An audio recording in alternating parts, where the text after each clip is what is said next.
Bom dia, irmãos e irmãs. Gostaria de saudá-los com a paz e o amor de Cristo.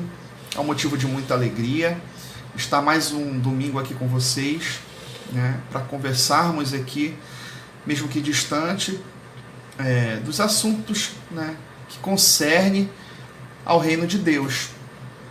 E hoje nós vamos falar sobre uma lição. Na lição a gente vai, da revista Ultimato, ele vai falar sobre não há do que se envergonhar. O texto base é lá em Romanos, capítulo 1, 16 a 17, que diz assim: Pois não envergonha do Evangelho, porque é o poder de Deus para a salvação de todo aquele que crê, primeiro do judeu e também do grego, visto que a justiça de Deus se revela no Evangelho de fé em fé, como está escrito: o justo viverá pela fé. Mas Marcelo, poxa, eu sou crente, leio a palavra de Deus, eu oro, sou um crente fervoroso. Poxa, que história é essa de não se envergonhar do Evangelho? Gente, por mais que a gente seja crente, muitas das vezes a gente se vê na tentação de se omitirmos e deixarmos de falar de Deus, para as pessoas. Somente no mundo hoje tomado pelo pecado. E a introdução aqui da lição ela vai começar assim. Você já sentiu alguma vez tentado a sentir vergonha de algo? Pode ser a vergonha de assumir uma defesa de alguma ideia, ou pessoa sabendo que a maioria está contrária a ela. Uma outra pergunta: você pode sentir vergonha em assumir a pureza sexual num ambiente totalmente promíscuo? Ou seja, você pode se sentir vergonha em ser honesto num ambiente onde a corrupção impera? E na lição aqui ela vai falar no segundo parágrafo. Professar o cristianismo nunca foi algo muito fácil. E em algumas épocas mais difícil ainda. Apóstolo Paulo, quando ele escreveu essa carta aos Romanos, ele escreveu para aquela igreja que estava inserida dentro de Roma, onde a filosofia greco-romana naquela época estava muito forte, Era um tipo de pensamento quase todo tomado ali de Roma pelos pensamentos filosóficos de Epicuro e dos estoicos. Eram pensamentos filosóficos que iam de encontro, com o pensamento cristão, onde naquela época havia muita corrupção, a promiscuidade sexual ali estava muito grande ali. Praticamente ali existia uma religião que predominava ali, que eles cultuavam muito a questão do sexo e do corpo. Nada muito diferente de hoje, pessoal? Hoje nós vivemos numa sociedade que ela é totalmente permissiva, e se deixa levar por toda a prática que para nós é considerada pecaminosa. E como viver como cristãos hoje no meio dessa sociedade totalmente pecaminosa? Como falar de Jesus, professar Cristo, num mundo totalmente pecaminoso?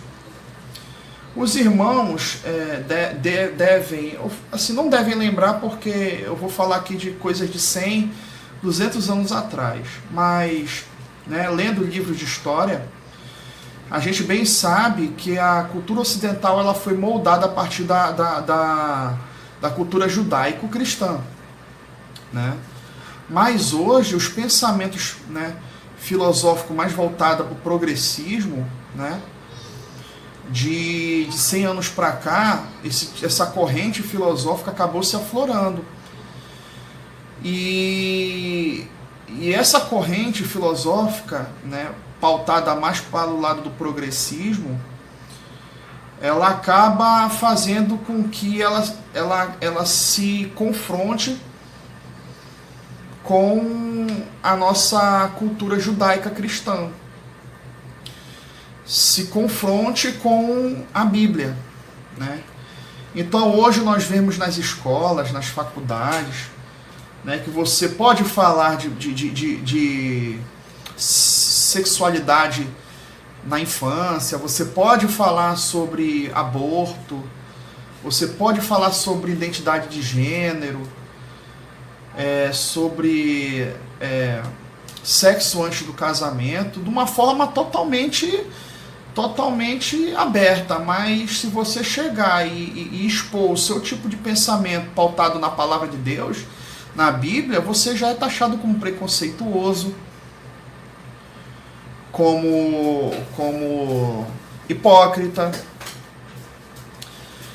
E muitas das vezes, pelo fato de a gente expor a palavra de Deus e levarmos nossa conduta no dia a dia pautado na palavra, muitas das vezes, no mundo pecaminoso, a tendência é que a gente acabe sendo suprimido e acabe ficando meio que melindrado de falar de Jesus para as pessoas. Eu lembro que eu vi um vídeo, um programa, há muito tempo, né? Eu não estava em algum lugar que eu não me recordo, mas não estava em casa. E eu estava, né, no lugar onde eu estava tendo uma televisão lá passando o programa da Fátima Bernardes. E no programa da Fátima Bernardes estava lá, se eu não me engano, a Aline Barros. Era a Aline Barros. A Aline Barros, ela começou a falar, né, cantou, tudo mais. Ela é super carismática, ela tem boa aceitação ali no Projac. Mas eu comecei a perceber que quando ela falava, né, e ela começava a tocar na palavra de Jesus e começava a falar do Evangelho, o pessoal, a Fátima cortava. Quando ela começava a falar de Deus ali, do amor de Deus e tudo mais, começar a falar de Jesus ali, era uma outra cortada, tal. Né? Então, ou seja, muitas das vezes nós que somos crentes evangélicos, cristãos, nós somos muitas das vezes até bem aceitos em um determinado local. Mas quando a gente abre a boca para poder falar de Jesus, a gente já toma logo um corte. E muitas das vezes a gente, querendo ser aceito numa sociedade, a gente acaba deixando a nossa fé guardada para nós e a gente deixa de falar de Jesus para as pessoas com medo de ser taxado. Né? E quando às vezes a gente chega a ser até um pouco um tanto fundamentalista, né, no sentido bom da coisa, mas quando a gente chega a ser incisivo de falar de Jesus e do Evangelho e falar e expor o pecado humano, né, falar, né, do foco central, né, que é Jesus para as pessoas já olham assim para a gente, já, opa, esse cara aí ele é preconceituoso, e as pessoas tendem a deixar a gente, né, de lado. Muitas das vezes nos debates acalorados lá no meu trabalho, quando eu começo a falar, né, a debater lá com as pessoas, né, e falar sobre alguns temas mais complexos, né, como identidade de gênero e aborto, essas coisas, as pessoas olham para mim assim com a vontade de pegar no meu pescoço e apertar. Hoje em dia, se alguma figura pública falar de Jesus e falar sobre pautas conservadoras, você é taxado de tudo quanto é coisa por aí. Né? Hipócrita e de tudo quanto é nome pejorativo. Né? Então, muitas das vezes, quando a gente não tem a nossa fé firmada na palavra, a tendência é de ser suprimido pela essa sociedade pecaminosa, essa sociedade, né, que tem uma resistência, né, de ouvir o Evangelho, e a gente acaba sendo suprimido e acaba ficando com vergonha né, de professar nossa fé. Tanto é que eu às vezes eu conheço pessoas que eu sei que são crentes, mas que no ambiente do trabalho elas se veem totalmente na dela ali e quando as pessoas começam a falar barbaridades assim sobre, né, palavrões e tudo mais assim, a pessoa fica ali, tu vê que a pessoa fica totalmente exposta ali. Quando por acaso elas se levantarem e falarem, pô gente, por favor, vamos conversar sobre isso em outro lugar, eu não gosto dessas coisas e tudo mais, eu tenho a minha fé, vocês sabem que eu sou cristão e tudo mais, e aí a pessoa vira motivo de chacota no local de trabalho e tal. E na escola, pelo amor de Deus, na escola, por isso que eu sempre falo, quando tem oportunidade assim de conversar sobre as coisas de Deus, assim,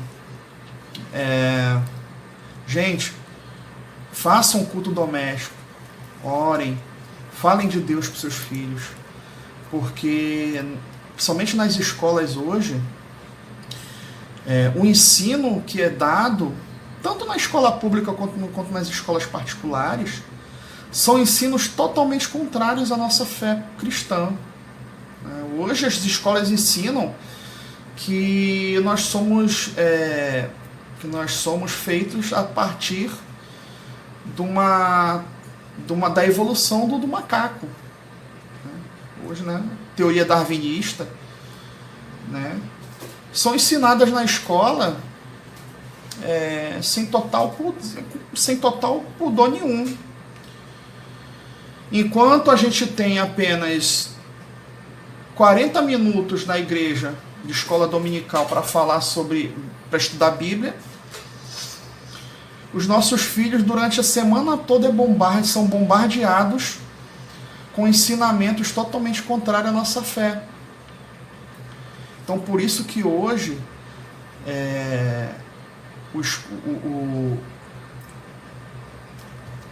os cultos domésticos são essenciais para a formação dos nossos filhos.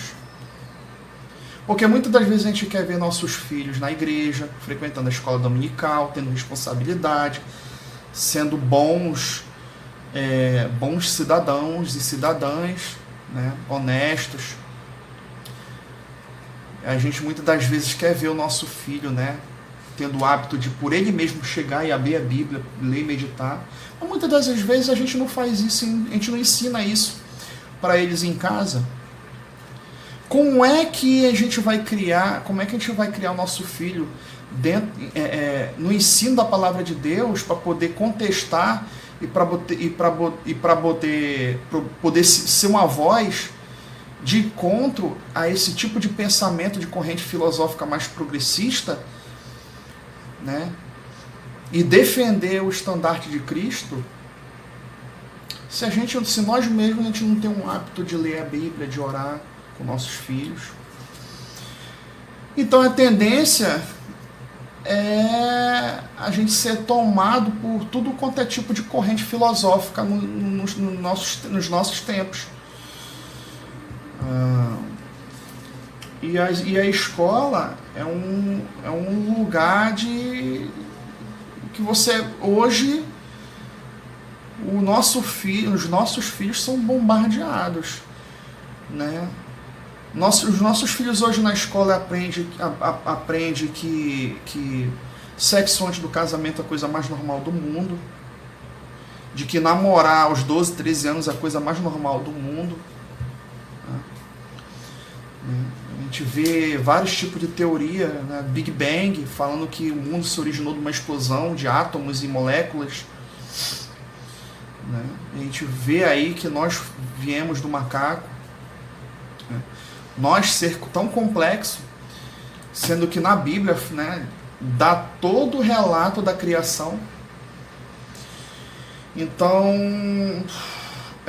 Paulo, ele quando escreve para a igreja de Roma, ele se vê na mesma situação de que aqueles irmãos que estão vivendo naquele contexto ali, eles não se sintam envergonhados de pregar a Cristo. Então, não ter vergonha do Evangelho, de Jesus Cristo começa com a realização da tarefa dentro do reino de Deus. Paulo sabia qual era o seu trabalho e por quem ele havia sido comissionado. Algumas palavras demonstram a compreensão que o apóstolo tinha a sua responsabilidade. Todo cristão hoje, ele foi comissionado a pregar o evangelho. E Paulo, ele se viu nessa responsabilidade de pregar o evangelho porque, primeiro, ele é servo. Paulo, ele se apresenta como servo de Jesus Cristo. Lá no início de Romano, do capítulo 1 em Romanos, ele já começa: Paulo, servo de Jesus Cristo, chamado para ser apóstolo, separado para o evangelho de Deus. Mas Marcelo, eu preciso ser apóstolo, eu preciso ser um líder religioso, eu preciso ser um presbítero, um diácono, um pastor para poder levar o evangelho, pregar o evangelho? Não, gente. Mas ele aqui, ele se denomina servo, e bem sabe que lá em Roma, ser escravo soa ser pejorativo, mas para nós que somos crentes, para ele, que foi chamado pelo próprio Jesus para pregar o evangelho, para ele é uma honra, ser escravo de Jesus. Então, para a gente, como cristão, nós temos que receber isso como uma honra, servo de Jesus Cristo, escravo de Jesus Cristo. Numa cidade como Roma, em que a escravatura era algo comum, essa maneira de se apresentar é muito significativa. Eu já falei sobre isso. 2. Paulo, além de servo, ele se diz separado. Outra situação que Paulo tinha bem clara em sua mente era o fato dele ter sido separado para o evangelho de Deus. E disposto. Uma atitude digna de nota de comportamento de Paulo é a sua obediência e disposição, em pregar o evangelho. Então, não adianta sermos só obedientes, mas temos que também estar disposto a pregar o evangelho, a trabalhar na casa do Senhor, em sermos luz, em qualquer lugar. Conhecendo o conteúdo da mensagem, uma outra coisa muito importante para nós cristãos e que Paulo deixa bem claro, para os romanos. Paulo sabia quem ele era e qual era o seu serviço. Ele não vivia uma crise existencial vocacional, pois não havia dúvida em sua mente do que ele fora chamado para fazer. Isso a gente já falou também. Ele conhecia muito bem aquilo que estava pregando e que era chamado de evangelho. Era esse conhecimento e zelo que lhe davam os argumentos necessários para não se envergonhar do evangelho. Gente, conhecendo o conteúdo da mensagem. E qual mensagem que a gente tem que conhecer? A mensagem de Deus é a Bíblia. Como nós vamos confrontar o pecado, como nós vamos falar de Jesus, como a gente vai pregar a Cristo sem saber da palavra, sem procurar pelo menos ler a Bíblia, estudar, a gente vê hoje na igreja gente que tem 30, 40, 50 anos na igreja, mas se você vê a prática do dia a dia dela, a conduta dela cristã e fora, parece que assim, gente, essa pessoa não aprendeu nada na escola dominical. Gente, eu fico imaginando essa pessoa falando de Jesus. Então, se você hoje pegar qualquer adolescente, qualquer jovenzinho judeu, ou muçulmano, ou das religiões afro, se você for questionar a religião deles, a fé deles, eles vão te dar uma aula. E o quanto a gente vê de crente por aí sem saber onde fica nem o livro de Deuteronômio, não está no gibi. Como é que a gente vai falar de Jesus? Como é que eu vou falar de Jesus para um letrado? para um professor, para um magistrado, para um médico, né? E isso não significa, estudar a palavra não significa você fazer um seminário, ou você fazer um curso de teologia, nem nada não, é só pegar a Bíblia e ler. Um vocabuláriozinho do lado, né? um dicionário bíblico do lado, um mapa, né? Porque eu já cansei de ver muita irmã piedosa, humilde. Eu já vi irmãs que não tem nem um segundo grau completo, um nível fundamental, mas que fala de Jesus com uma maestria. Não só fala, mas também age, né? Tem atitudes condizentes com a palavra de Deus, tá? E a lição aqui ela vai deixar bem claro que nós, para podermos confrontar, né, e esse mundo pecaminoso, a gente tem que conhecer a palavra de Deus. No início da sua apresentação, Paulo diz que o evangelho que ele prega era o mesmo que havia sido prometido por Deus, por meio de seus profetas nas Sagradas Escrituras. Né? A gente bem sabe que toda a Bíblia, no Antigo Testamento, porque as pessoas às vezes acham que o Antigo Testamento não serve para nada. Mas pelo contrário, né? Ah, mas no Antigo Testamento fala assim e no Novo fala assado. Ah, não sei o que, e que no Antigo Testamento era uma lei assim, agora com a vinda de Jesus era outra. Né? As pessoas às vezes não têm o entendimento disso, mas toda a Bíblia, desde de Gênesis, né, a Apocalipse, né, ou toda a Bíblia, todo o Antigo Testamento, né, para ser mais preciso, ela aponta para Jesus. Né? Então, por isso que o apóstolo Paulo, pelo fato dele ter sido um estudioso da Torá, dos profetas, ele foi um sacerdote judeu, né? Ele teve como seu professor Gamaliel, que era considerado um dos maiores estudiosos, né, do Antigo Testamento naquela época. Mas o principal, na época que ele perseguia os cristãos, ele não tinha um conhecimento, que é o conhecimento de Jesus. Precisou ter que Jesus aparecer para ele no caminho de Damasco, para ele poder realmente acreditar nele, que Jesus tinha vindo, né, em carne, morrido e ressuscitado pelos nossos pecados. E precisou Jesus aparecer para ele poder realmente, né, perceber que ele era o Filho de Deus. Então, muitas das vezes também tem aquela máxima, né? Às vezes tem muita gente que sabe da Bíblia de cor e salteado, mas totalmente, né, a gente não consegue ver Cristo, né, nessa pessoa. Tem aquele outro lado, né? A lição também ela vai falar sobre a promessa, né?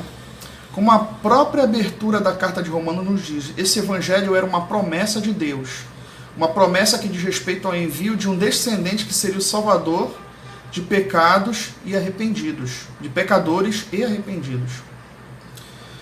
Não seria apenas a manifestação de um guru, um líder espiritual, e sim um salvador. Vocês já pararam para perceber que hoje, né, no nosso dia a dia, tem pessoas que até acreditam que Jesus, né, veio ao mundo, acreditam nas histórias de Jesus, em algumas histórias bíblicas, né? Mas na hora que você pergunta a ela, você crê que Jesus é Filho de Deus? Aí a pessoa, opa, já dá 2 passinhos para trás e negativo. Porque hoje, se você pega esses estudiosos, né, esses filósofos, eles creem que Jesus é tudo. Foi um profeta, foi um líder religioso, foi um eremita, um guru, né? Mas muita gente não acredita que Jesus é o Filho de Deus, morreu e ressuscitou.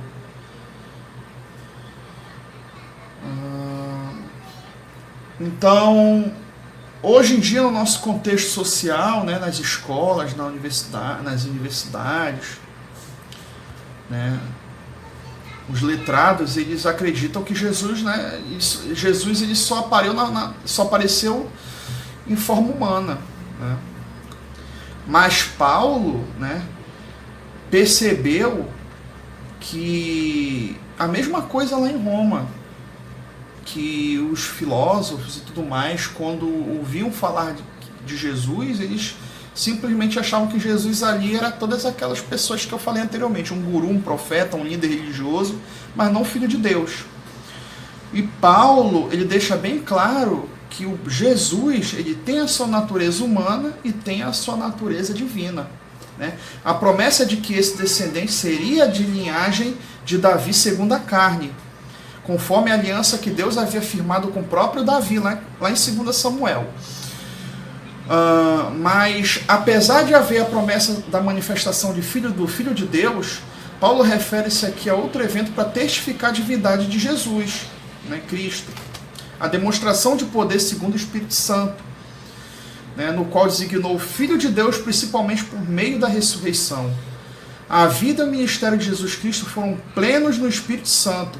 O seu nascimento, batismo e ressurreição são demonstrações públicas da atividade do Espírito Santo em sua vida, sendo que essa última é preferida pelos escritos bíblicos para testificar a divindade de Jesus.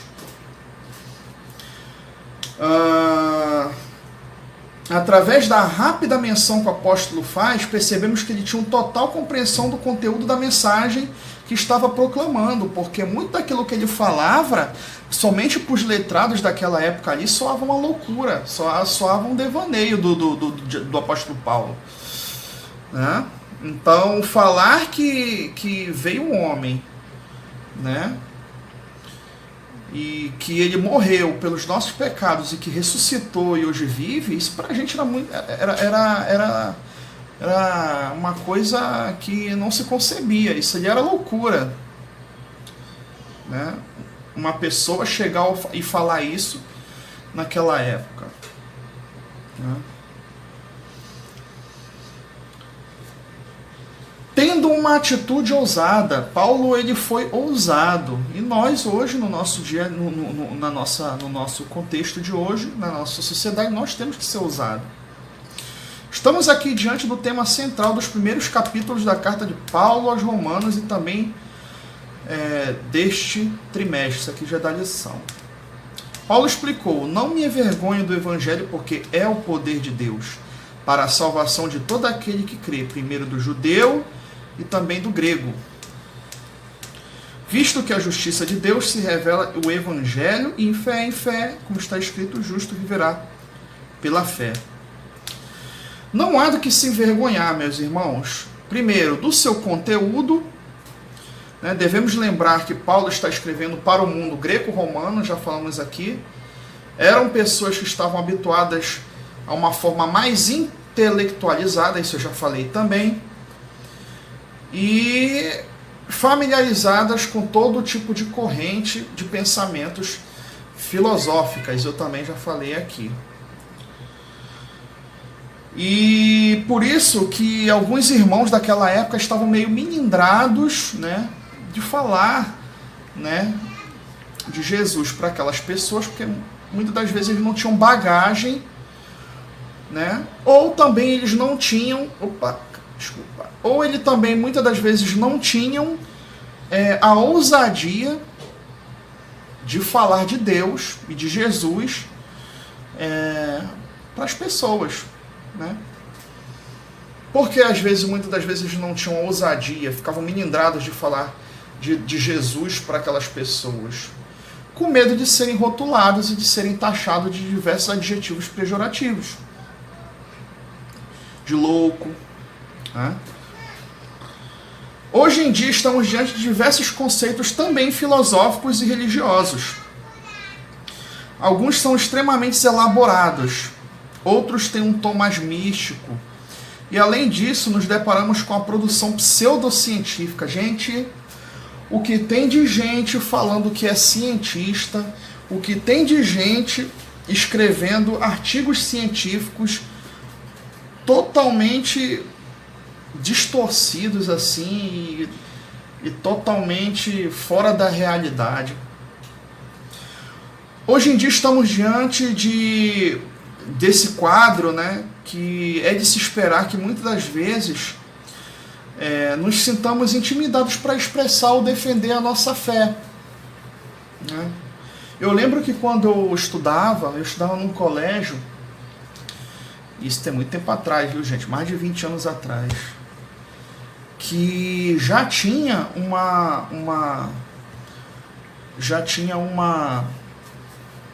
corrente filosófica muito forte, né?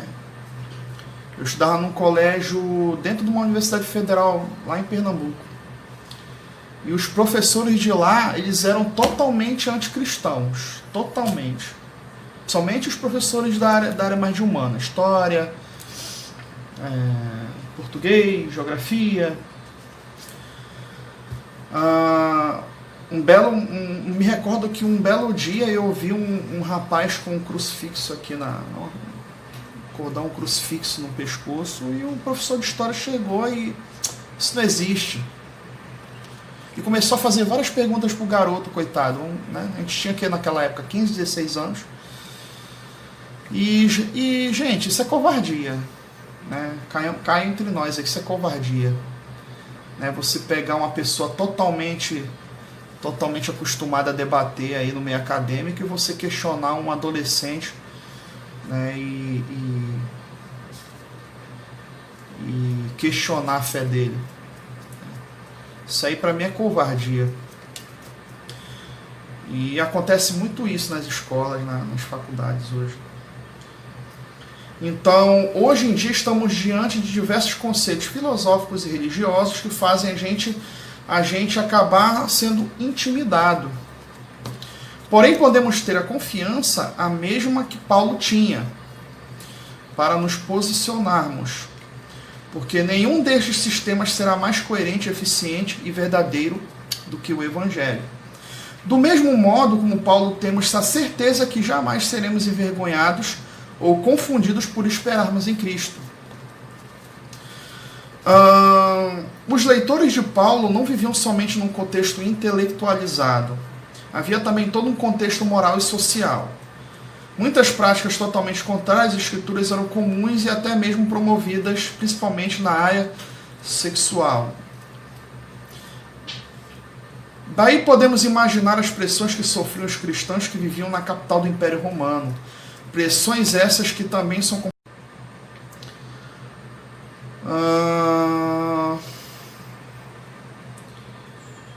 Por que não se envergonhar? Paulo não se envergonhava do Evangelho porque ele era o poder de Deus e porque, a salvação, né, era passada, tem a ver com a nossa justificação, né? 2, né, porque a nossa salvação também ela pode ser presente, a salvação tem um aspecto presente também, a santificação, nós temos que buscar a santificação. E a salvação futura é saber que também a gente sabe que um dia nós vamos ter o nosso corpo glorificado e saber que o nosso futuro é um dia estar com Deus, estar com Cristo, nos novos céus e nas novas terras. Dessa maneira temos um rápido entendimento de quão poderoso é o Evangelho. Ele é capaz de transformar a vida por completo, em todas as suas dimensões. Ele nos liberta da culpa do passado, nos ensina a viver o presente e nos dá esperança quanto ao futuro. O Evangelho ele é completo, né? Então, como nós vimos aqui, o Evangelho ele é poderoso e ele nos liberta da culpa do passado, ensina a viver o presente, buscando a santidade e nos dá a esperança de um dia estar com Cristo, né? E já para concluir, envergonhar-se de algo pode ser tanto louvável quanto uma atitude de covardia. Né? Envergonhar-se de algo pode ser tanto louvável quanto uma atitude de covardia. Depende do que nós nos envergonhamos, né? Se for de pecado, isso é louvável. Poxa, uma das marcas do cristão é se envergonhar do pecado. Não é que a gente deixa de pecar, é porque se envergonhar do pecado.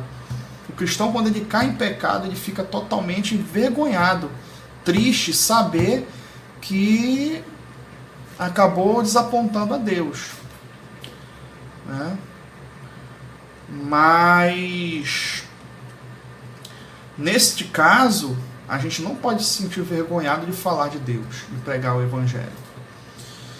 Né? Podemos entender que essa covardia é um ato de covardia, né?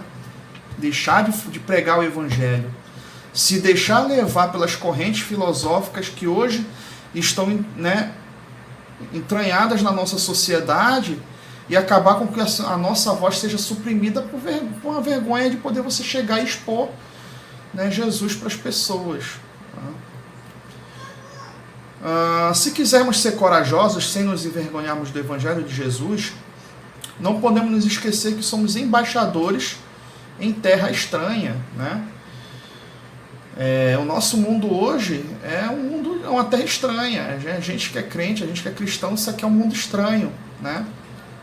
Se você se sente confortável, né? Se uma pessoa se sente confortável nesse mundo, gente, pode crer que essa pessoa está totalmente desconectada com Deus. Né? Se ela acha que esse mundo aqui é um mundo perfeito, é um mundo justo, né? Então ela não está lendo a palavra, ela não está orando. Né? Então, para nós que somos crentes, isso aqui né? Nós somos extraterrestres. Né? Esse mundo aqui para a gente não nos pertence mais. Né? E se entendemos realmente o que significa o Evangelho, jamais nos envergonharemos dele. Por último, a nossa postura deve ser ousada. Não podemos nos envergonhar nem do conteúdo nem da prática do Evangelho, pois o mesmo é o poder de Deus para a salvação de todo aquele que nele crê, o principal, tanto os judeus, né, quanto os gentios. Né? O Evangelho chegou até nós, né? Então a gente tem que dar graça a Deus. Né, porque Deus ele tinha só um povo escolhido por ele, que era Israel, né, mas Deus, né, estendeu o seu amor, né, até nós, né, somos gentios. Então no finalzinho aqui da lição ele nos dá três aplicações. Em qual momento específico você precisa ser ousado para não negar o que crê, seja com palavras ou com atos. 2. De que maneira você pode conhecer mais o conteúdo do Evangelho a fim de que tenha intrepidez para anunciá-lo como convém? 3. Em qual ambiente você tem mais dificuldade para testemunhar o Evangelho de Cristo? O que você vai fazer a respeito? Né? Então, isso aqui para os irmãos refletirem, tá bom? Né? E fiquem com Deus, tá bom? Espero ter esclarecido, o vídeo ficou um pouco longo. Espero que os irmãos tenham paciência aí para escutar aí essa lição, que foi para mim uma lição muito longa, 5 páginas. Tentei aqui resumir, mas acho que já deu para a gente ter uma noção. Tá bom, irmãos? Fiquem com Deus. Vamos orar. Maravilhoso Deus, louvado seja o teu santo nome. Que o Senhor, Pai, nos dê forças, sabedoria, intrepidez, para poder levar a palavra do Senhor às pessoas na nossa sociedade, que hoje encontra-se tão corrompida pelo pecado. Que o Senhor nos dê ousadia, que o Senhor nos dê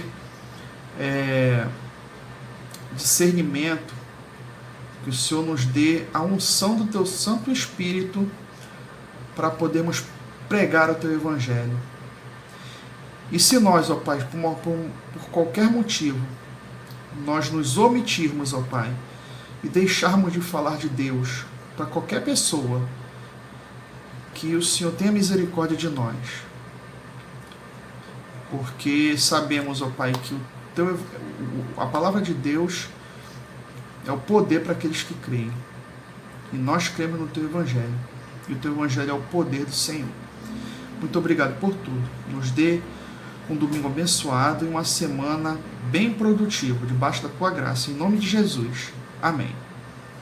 Tchau, tchau.